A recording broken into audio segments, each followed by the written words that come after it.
বৃহস্পতিবাৰে সন্ধিয়া 6 বজাত জোনাইত দেৰগাঁৱত বাছ আৰু কয়লা ভৰ্তি ট্ৰাক দুৰ্ঘটনা সন্দৰ্ভত কৃষক মুক্তি সংগ্ৰাম সমিতিৰ কেন্দ্ৰীয় উপ সভাপতি চেব পাউৱে প্ৰতিক্ৰিয়া প্ৰকাশ কৰে আৰু উক্ত ঘটনা অতি মৰ্মান্তিক আৰু হৃদয় বিদাৰক বুলি উল্লেখ কৰে। আৰু কৃষক মুক্তি সংগ্ৰাম সমিতিৰ হৈ উক্ত দুৰ্ঘটনাত প্ৰাণ হেৰুওৱা সকলোকে শ্ৰদ্ধাঞ্জলি জ্ঞাপন কৰে আৰু যিসকল চিকিৎসাধীন হৈ আছে সকলো যাতে সুস্থ হৈ উঠে তাৰ বাবে নেদেখাজনৰ ওচৰত প্ৰাৰ্থনা জনায় আৰু প্ৰশ্ন কৰে যে এই দুৰ্ঘটনাৰ বাবে দায়ী কোন, কেনেকৈ কয়লা ভৰ্তি ট্ৰাক লিডুৰ পৰা দেৰগাঁও পালেগৈ, কাৰ নেতৃত্বত এই কয়লা অবৈধ বেপাৰ চলি আছে। লগতে কৃষক নেতাগৰাকীয়ে কয়লা চোৰাং বেপাৰৰ বাবে দেৰগাঁৱত হৃদয় বিদাৰক দুৰ্ঘটনা সংঘটিত হল বুলি উল্লেখ কৰে আৰু উক্ত ঘটনাৰ উচ্চ পৰ্যায়ৰ তদন্ত দাবী কৰে।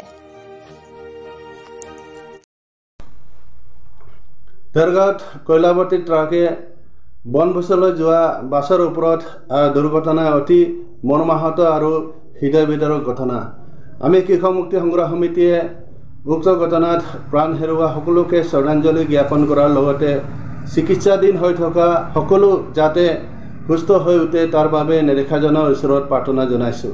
এতিয়া প্ৰশ্ন হয় এই দুৰ্ঘটনাৰ বাবে দায়ী কোন, কেনেকৈ কয়লাভৰ্তি ট্ৰাকখন লিডুৰ পৰা দেৰগাঁও পালেগৈ, কাৰ নেতৃত্বত এই কয়লা অবৈধ বেপাৰ চলি আছে। আমি জানিব পাৰিছোঁ যে উক্ত ট্ৰাকখনত কেঁচা কয়লা অবৈধভাৱে সৰবৰাহ হৈছিল।